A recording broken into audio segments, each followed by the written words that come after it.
Hello folks, Mundane Man here again, and today I have my Jeep Grand Cherokee, and it's got a bad headlight. And I thought today I would take the time out to show you how I go about changing a headlight on this type of vehicle. It still has the halogen lights, so they're not the newer LED. I think the upscale models on these you can get LED lights in. This one is strictly a halogen light, and it is the Laredo model, which I think is the base model for a Jeep Grand Cherokee here in Canada. And we will be changing it with a new halogen light here. I chose the Silver Star Ultra. It supposedly has the highest down road and wider light. So they came in a package of two. And what I'm going to do is I'm going to change the one that's actually burnt out, which is on the driver's side. And if there's a significant difference in light quality, I'm going to change out the right one too. And these have a tendency to, once one goes, the other one won't be too far behind it, because I think they have kind of a limited life, number of hours on and that type of thing. And here in Canada, because we have the running lights, they are on and off quite a bit more than, or actually even just on steady, even at a lower intensity for most of the driving time. So we probably see more headlight outages here than maybe down in the States. So I'm going to go about the process of replacing the headlight on this thing, so let's get at it. So what you have to do is you have to go into the inner wheel well here, and right here you can see this access cap. And it's a pretty simple process of turning that out, and then that gives you access to the connectors behind the headlights, and you can pull the bulb out. So what I'm going to do is I'm going to turn the wheels all the way to the right so I get better access to that, and then we'll pull that cap off and start going after the light bulb. One thing I should note on these Jeeps, they still have a low beam and high beam. It's not all one bulb, so we'll only be changing out the low beam. The high beam's still good for now. We'll leave that as is, but the process will be pretty much the same as changing either a high or a low beam. And just as a point of reference, before we start, you can see the passenger side light is working and the driver side light is not working. Okay, the first step is going to be remove this access panel here, and you just turn it counterclockwise and out she pops. Okay, once you get this access hole out of the fender well here, up inside is where the headlight is situated, and there is another plastic cap over the back of the headlight assembly that you have to turn counterclockwise to get out. And it is very difficult to get your fingers in there despite having these access panels.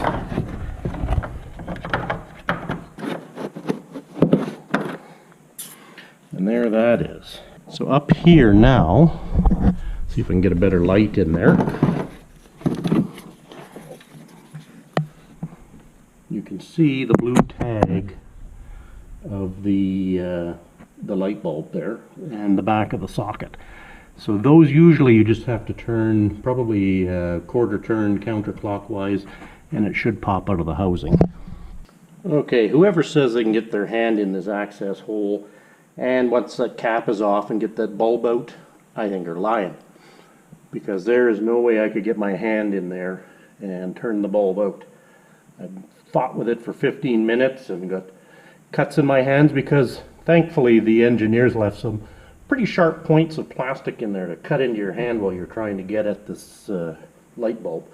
So I have a new approach I am going to take after doing some visual scanning. You can actually get at the headlight from above.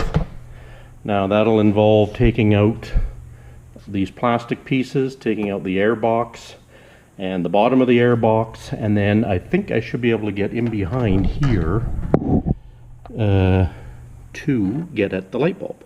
So I'm going to give that a shot. So I'm going to take all this plastic out.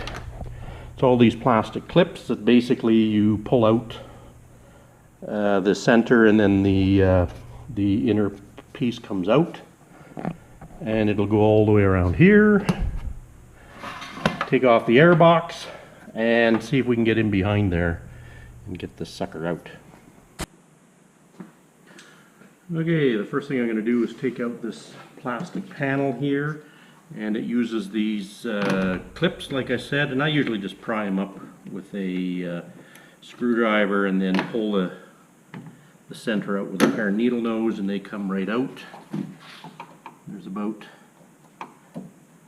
I'm going to say 8 of them to remove.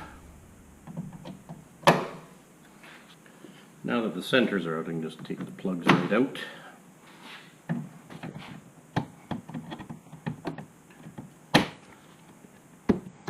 Next step, I'm going to take out the air box here. So I'm going to loosen off the screw, I'm going to take off the breather hose, take off the top, and pull the filter out.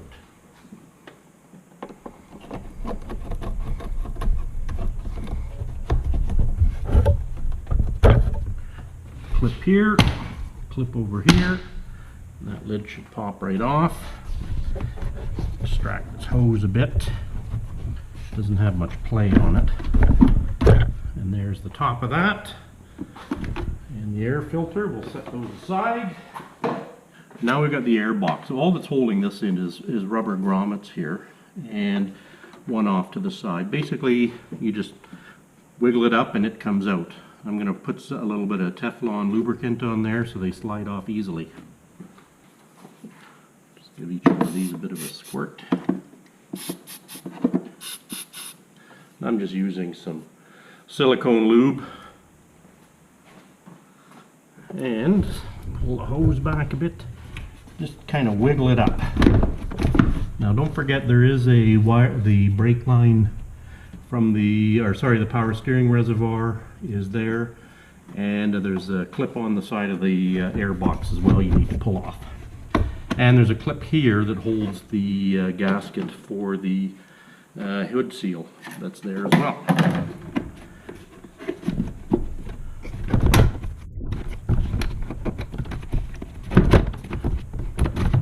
And there's that out. And this plastic molding will lift this piece out of the way as well. Set that back. Now that part of it may be optional, but just gives you a bit of a better visual as to where the light bulb is.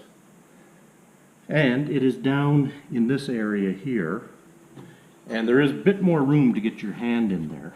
So what I'm going to do is get another light and give you a better show. It's going to be a little bit hard to see, but you can see the blue label on the light bulb there.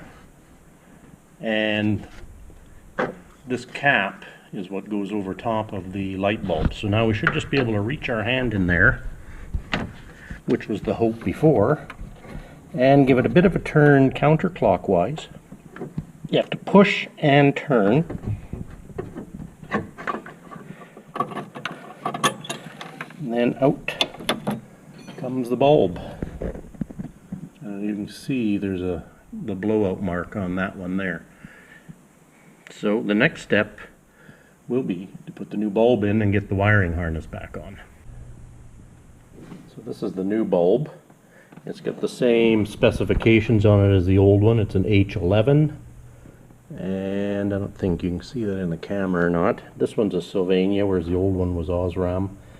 And the difference is this has got a blue coating on it, so I'm not sure if it's going to have a different intensity of light compared to the old one, but we'll replace it and see if there is a difference, and if there is, then I'm going to replace the passenger side bulb as well. Now I put some gloves on because you don't want to get any oils or anything on these bulbs, because that will create a hot spot and then they'll prematurely fail. So just make sure you keep everything clean while you're reinstalling it. Because of the location, it's a real bear to get a good camera angle in there. So the old one came out in that direction with the connector facing the fender, so we're going to put it back in the same way. Hopefully it will save us some grief.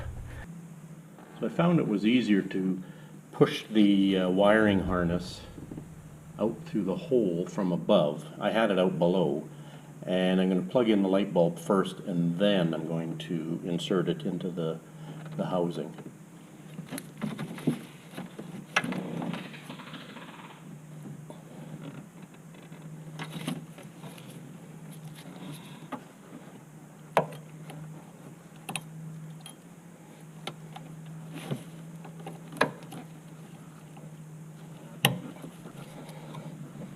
A fair amount of slack on the cable, so I'm able to pull it through, and now I can get the bulb in, hopefully, without too much effort. Okay, you can see the light bulb back in place.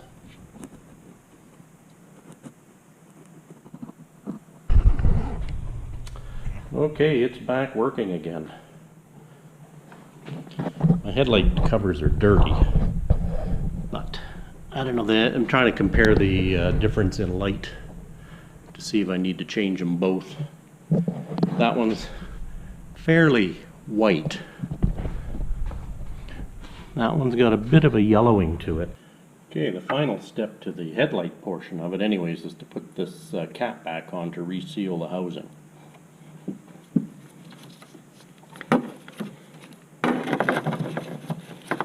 Give it a good turn. It doesn't turn very much, maybe an eighth of a turn. Now that we got the headlight housing resealed, now the last part of this job is putting the air box back in and replacing the plastic molding I took off of the side here. You know what, in hindsight, you probably don't need to take this off. I think you can get at it just fine. It does free up some visual space to get back into that headlight housing there, which is in a ridiculous location as far as I'm concerned. So let's put everything back together now.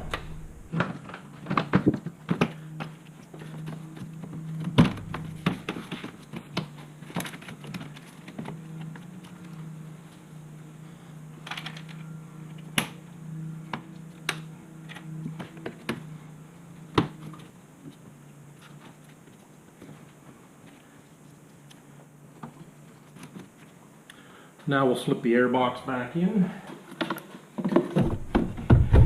And you're going to wiggle it in.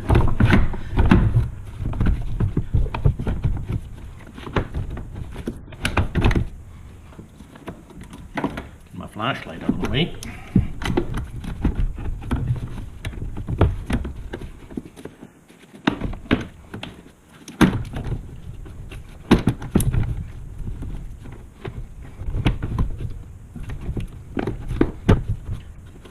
Push it down so that these rubber grommets fit all the way through. Make sure your air intake is in the right position.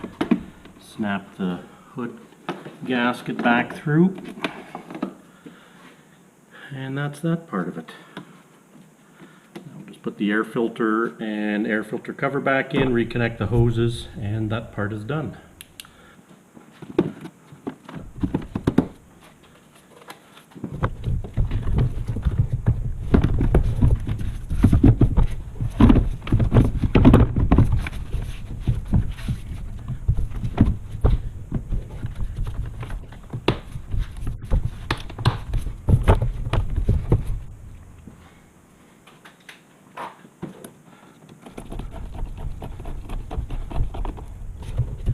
And that's everything reassembled the way it was from the factory, but it's even better than from the factory. It's been worked on.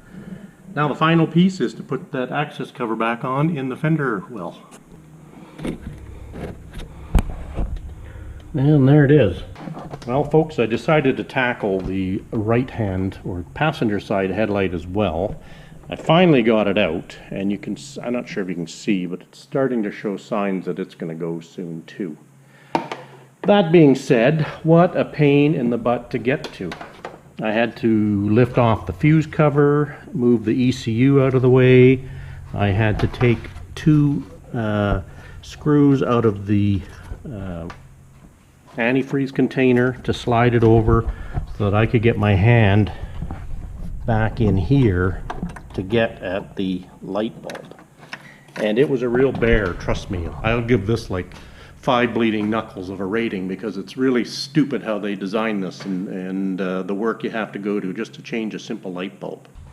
And because I had to move the ECU out of the way and the fuse cover, I decided to disconnect the terminal to the battery. You might say, Tom, I don't see a battery anywhere. It's because they put it under the passenger side front seat. I guess that's not a new thing in vehicles these days, but certainly came to a bit of a surprise to me as where they're locating these things now. So they give you a positive terminal here and a negative terminal here if you ever have to do a boost or something like that. So, but I chose to disconnect it because I was moving wires around in the ECU, so I'll reconnect that once I put everything back together.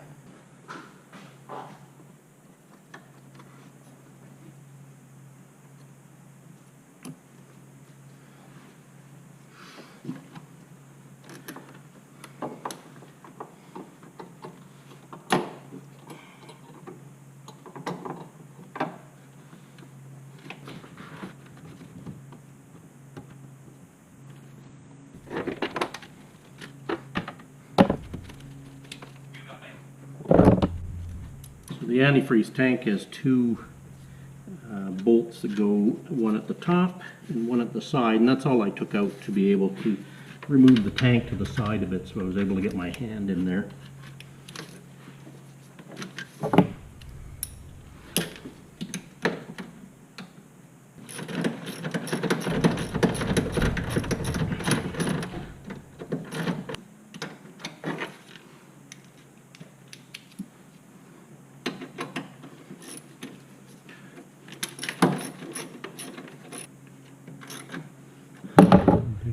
Need to remember to put this cap back on the headlight here.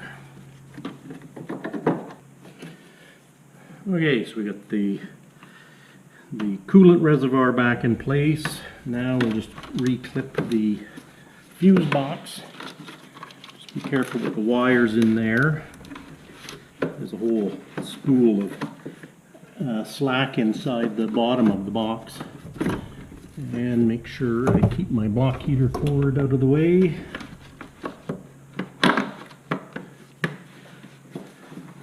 And they just clip on to some tabs on the mounting housing like that. And the ECU, all it does is, there's a tab back here and it just slides on the bracket and holds it in place. Try and get both of them in at the same time. There's top and bottom. Like a glove. Okay. So we've got our headlight seal back on, we got the headlight in, we've got our fuse box back in place, the ECU is in place again, and the coolant reservoir is bolted back down. The last thing is now to put the battery back. And it came with an extended nut like that.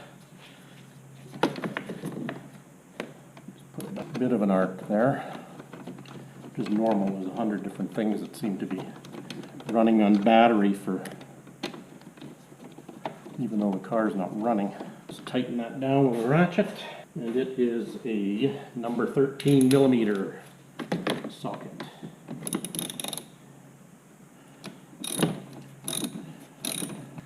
Okay, let's test the headlights, make sure both of them are working. So, there we go, that's the one we just did on the passenger side, the one on the driver's side. Can't really tell by the camera, but they are a little bit clearer. The older ones had a bit of a yellow hue to them. These ones are more bright, more brighter. Good English there, Tom, but whatever, I think you get the point. Can't believe how hard that was to change out 2 headlights. And it's the low beams too, which probably have a higher probability of burning out than the high beams or even the fog lights because they're not on as long. And this is almost a 7 out of 10 difficulty trying to get the stupid bulbs out. With my sausage fingers. It's tough to get in there and get into these tight spaces to replace these bulbs. But it's stupid. They should have just made the headlights swing out or something like that. But you know, when you look at the sockets for the high beams and the signal lights and stuff, real easy to get at. There, you know, you'd still have to take apart some of the top surface, but way easier to get than the low beams, and the low beams are the ones that are on the most. So, blows my mind. Well, that, my friends, is how you change the low beam lights on a Jeep Grand Cherokee Laredo model with the halogen bulbs. Thumbs down to Jeep engineers for the design of this, for something that's going to be a more common replace part. It's so difficult to get at, it's ridiculous, unless you've got small hands, or maybe there's some other tools that a person could be using to get in there, like maybe some angled needle nose or something to get in and just turn the bulb, because I had a heck of a time on the passenger side. I must have worked at it for half an hour, 45 minutes, just trying to turn the bulb out because I couldn't get the right angle in there. I was just about ready to give up, put my hand in there one more time, and just, it came right out, go figure. So that's both of them replaced. Only the driver's side was actually out, but I replaced both of them anyways, just so that they're at even number of hours. And I think the light is a little bit different, I think, than the factory ones. So we'll go with that. What else? Oh yeah, like they kind of give you the impression that within the wheel well, you can just turn out that access panel and get your hand up in there and change it. Well, that's a load of malarkey. But again, if you've got small hands and they're strong and you can manipulate your wrist in funny angles, this job probably wouldn't have been any problem. But for me, it was relatively difficult. That's it for this edition of Mundane Man. I hope you found it informative, and I found it quite painful, but whatever.